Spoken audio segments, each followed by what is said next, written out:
নমস্কার বন্ধুরা, প্রাণ গার্ডেনিং চ্যানেলের আরেকটা ভিডিওতে সবাইকে স্বাগত জানাই। বন্ধুরা, জুঁই গাছ আমাদের সকলের খুব প্রিয় এবং পরিচিত একটি ফুল। তো জুঁই গাছ থেকে কিভাবে ভরে ফুল পাওয়া যায় প্রুনিংয়ের পর থেকে বা কী পরিচর্যার প্রয়োজন হয় সেইটা নিয়ে আমি আজকে একটা ভিডিও বানাচ্ছি। তো বন্ধুরা, জুঁই গাছের প্রুনিং আমি কিভাবে করেছিলাম সেটা নিয়ে একটা ভিডিও আমি তোমাদের সাথে শেয়ার করেছিলাম। তারপর দেখো, পরিচর্যার মাধ্যমে গাছটি ধীরে ধীরে বাড়তে থাকে। পরিচর্যা আমি কি করেছিলাম না, প্রথম এক সপ্তাহ আমি এই গাছে কিছু খাবার দিইনি। তারপর থেকে আমি 1 লিটার জলে 100 গ্রাম খোল ভিজিয়ে তারপর তার সাথে 3 দিন পর 10 লিটার জল অ্যাড করে সেটাই 10 দিন ছাড়া ছাড়া মোটামুটি দিয়ে গেছি। এবং তারপর গাছটা যখন বৃদ্ধি মোটামুটি সুন্দর দেখেছি, তখন ওই খোল ভেজানো জলের সাথে আমি প্রতি লিটার জলে 1 গ্রাম করে সালফেট অফ পটাশ বা সাদা পটাশ মিশিয়েছি। তোমাদের যার কাছে সাদা পটাশ থাকবে না তারা লাল পটাশ মেশাতে পারো। এরকম সময় কিন্তু একটা গরমের টাইম চলে এসেছিলো, যখন আমাদের তীব্র দাবদাহটা শুরু হলো। তো সেই জন্য আমি গাছে কিন্তু কোনো রকম মিক্সড ফুড বা মিক্সড খাবার দেওয়ার সময় পাইনি। গরমটা কমে যাওয়ার পর তারপর আমি মিক্সড খাবার আবার দিয়েছি, কিন্তু ততদিনে কিন্তু ফুলের কুঁড়ি চলে এসছে। তো খাবার দাবারের বিষয়টা কিন্তু আমরা মোটামুটি এইটা মেনটেন করলে অনেকটা ফুল পাবো।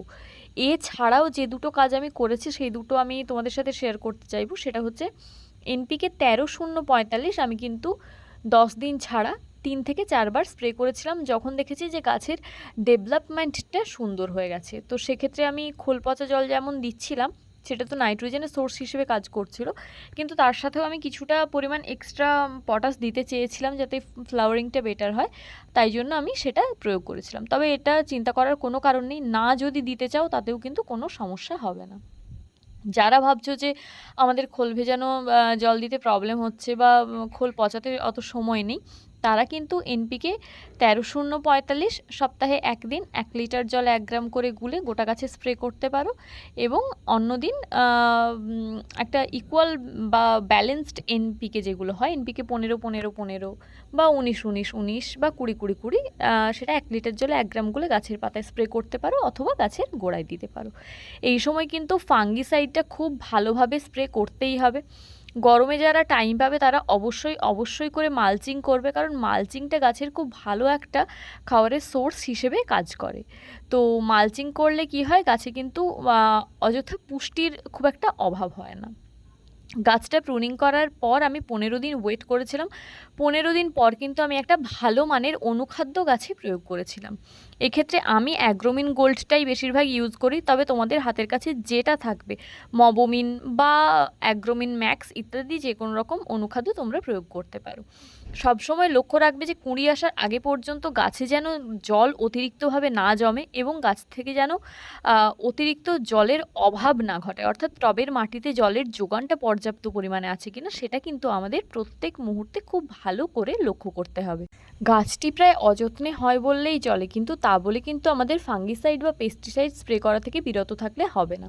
যারা জৈব পদ্ধতিতে বাগান করছো তারা অবশ্যই 15 দিন ছাড়া একবার করে নিম তেল স্প্রে করে রাখবে।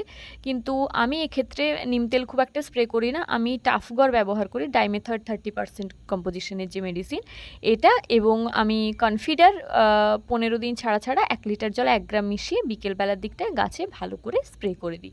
এটা ছিল কীটনাশক। এক্ষেত্রে যদি কেউ সুপার সোনাটা বা কাকা এই ধরনের কোনো বায়ো পেস্টিসাইড ব্যবহার করতে চাও তাহলে কিন্তু ব্যবহার করতে পারো। কাকাটা কিন্তু বায়ো পেস্টিসাইড। তো এইভাবে পেস্টিসাইডটা মোটামুটি স্প্রে করা যায়। আমি আরেকটা জিনিস গরমকালে যেটা খুব প্রবলেম ফেস করি সেটা হচ্ছে জুঁই গাছে কিন্তু আমি মিলিবাগের আক্রমণ দেখতে পাই। তো সেক্ষেত্রে আমি 1 লিটার জলে 1 পাতা শ্যাম্পু দিয়ে ভালো করে একটু রোদের বেলা স্প্রে করে দিই। 3 দিন করলে আমার এই প্রবলেমটা মিটে যায়। যাদের মিটবে না তারা কিন্তু একতারা স্প্রে করব। মিলিবাগ দূর করার জন্য কিন্তু একতারা খুব ভালো কাজ করে। তবে হ্যাঁ, এইটা গেল আমাদের পেস্টিসাইডের বিষয়টা, এর সাথে কিন্তু আমাদের ছত্রাকনাশক বিষয়টা ভুললে চলবে না। মাসে অন্ততপক্ষে 1 বার বা 2 বার, অর্থাৎ 15 দিন ছাড়া একটা যে কোনো ভালো মানের ছত্রাকনাশক 1 লিটার জলে 1 গ্রাম করে গুলে বিকেলবেলার দিকটা গাছে স্প্রে করে দিতে হবে। সেটা হতে পারে সাফ, হতে পারে রেডোমিল গোল্ড, যে কোনো, হতে পারে ব্যাবিস্টিন, হাতের কাছে যে ধরনের ছত্রাকনাশক থাকুক না কেন তোমরা কিন্তু সেটা স্প্রে করে দেবে। কারণ জুঁই গাছে আমি কিন্তু গোড়ায় জল জমা আর ফাঙ্গাস অ্যাটাক এই দুটো প্রবলেম ছাড়া খুব একটা বেশি প্রবলেম ফেস করিনি। তো বন্ধুরা, এই ছিল আমার জুঁই গাছের প্রুনিংয়ের পর থেকে একদম কুড়ি আসা পর্যন্ত বা ফুল ফোটা পর্যন্ত টোটাল যে পরিচর্যা করেছি তার একটা সংক্ষিপ্ত বিবরণ। তোমরা যদি চাও এইভাবে পরিচর্যা করতে পারো বা এর থেকে অন্যরকম পরিচর্যা করে কিভাবে বেটার রেজাল্ট পেয়েছো সেটা চাইলে আমার সাথে শেয়ার করতে পারো কমেন্টের মাধ্যমে। ভিডিওটা যদি ভালো লাগে প্লিজ লাইক করো, তোমার বাগানি বন্ধুদের সাথে শেয়ার করো, আর চ্যানেলটা সাবস্ক্রাইব করে প্রাণ গার্ডেনিংয়ের সাথে থেকো। আর রিকোয়েস্ট করবো জুঁয়ের এইভাবে পরিচর্যা করতে, গাছ ভরে ফুল পাবে। আজকের ভিডিও এই পর্যন্তই। খুব শিগগিরই দেখা হচ্ছে অন্য একটা ভিডিও নিয়ে তোমাদের সঙ্গে। নমস্কার।